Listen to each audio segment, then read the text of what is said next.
pas un confinement jusqu'au 11 mai et un début de déconfinement à partir du 11 mai? Alors ce confinement, il faut savoir que vraisemblablement, d'abord le mot déconfinement, il l'a pas prononcé, hein, stricto sensu. Oui. Ce déconfinement, il sera probablement progressif et séquentiel. Oui. La date du 11 mai, elle était prévisible, si je puis dire, par analogie avec nos confrères italiens. On se retrouve à peu près 8 jours après la date annoncée par les Italiens.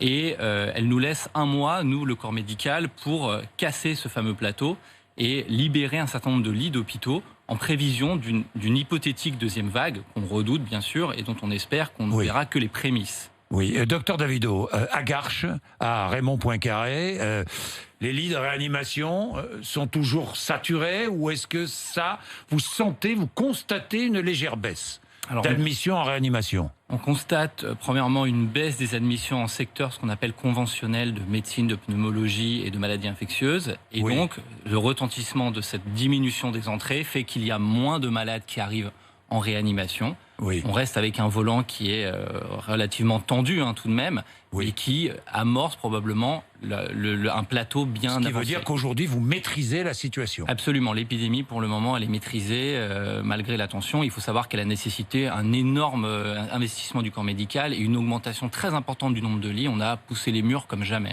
Comme jamais. D'ailleurs, c'est une leçon. Le formidable travail fait dans tous les hôpitaux privés, publics, pour pousser les murs, et puis les transferts de malades qui ont été très très utiles aussi. Ça, c'est une prouesse scientifique et médicale. Vous avez raison de le signaler parce que c'est la première fois qu'on travaille main dans la main entre le privé et le public, et au-delà de nos régions, et ça s'est fait avec une grande intelligence. Avec une grande intelligence, c'est vrai. Docteur Benjamin Davido, alors le 11 mai, vous dites, oui, le mot déconfinement n'a pas été prononcé hier soir. Progressivement, nous allons sortir de ce confinement à partir du 11 mai. Progressivement, pour sortir, il va falloir que toute la population, c'est ce qu'a dit le président de la République hier, soit équipée de masques. C'est indispensable.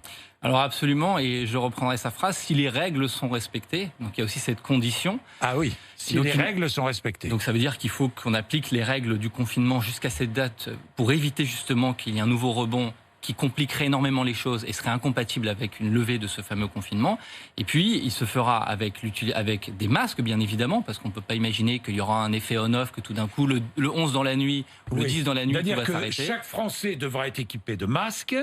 On ne sait pas si les masques seront obligatoires, mais ils seront probablement obligatoires. Est-ce que vous demandez à ce qu'ils soient obligatoires, par exemple, dans les transports en commun? Alors, moi, le mot obligatoire, j'aime pas ce mot-là, parce que c'est une sorte de répression, et on sait que les gens feront pas bien si c'est obligatoire. Ça, c'est français, Voilà, je pense qu'il faut les conseiller.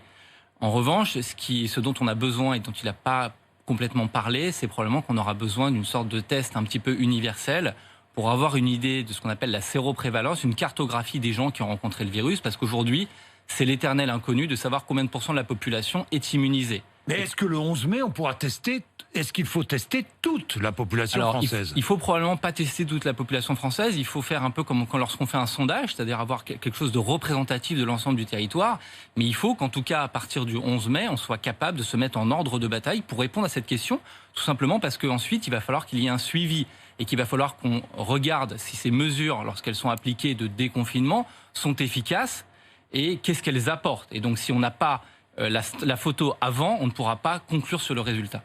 Évidemment. Docteur Davido, en ce qui concerne les masques artisanaux, on ne sait pas s'ils sont efficaces. Vous non plus, pas plus que moi. Absolument, vous avez raison de le signaler, c'est ça la grande inconnue. D'ailleurs, les modèles mathématiques de prévision qui aident les médecins tous les jours et peut-être aussi le gouvernement à réfléchir à l'évolution de cette épidémie ne prennent pas en considération ces masques artisanaux parce que c'est une énorme inconnue et qu'on sait que ce ne sont pas des objets filtrants, contrairement aux masques chirurgicaux FFP2. Et donc, c'est un peu le nerf de la guerre, ça va être de voir comment marchent ces masques en temps réel. Ce qui est sûr, c'est qu'entre pas de masque et un masque artisanal, il y a un effet de barrière. Maintenant, ce n'est pas un appareil respiratoire filtrant. Oui, ce n'est pas un appareil respiratoire filtrant, on est bien d'accord. Ça ne permet pas d'être totalement à l'abri du virus. Non, mais en revanche, ça permet que les gens qui sont symptomatiques ou les asymptomatiques qui excrètent, d'éviter de propager, de disséminer le virus. Voilà.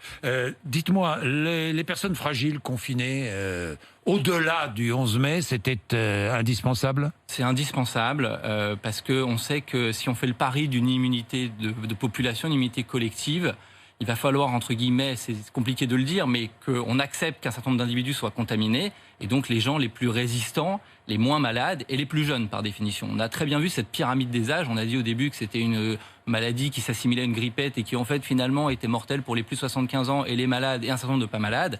Et donc on comprend très très bien qu'il faut protéger les plus vulnérables.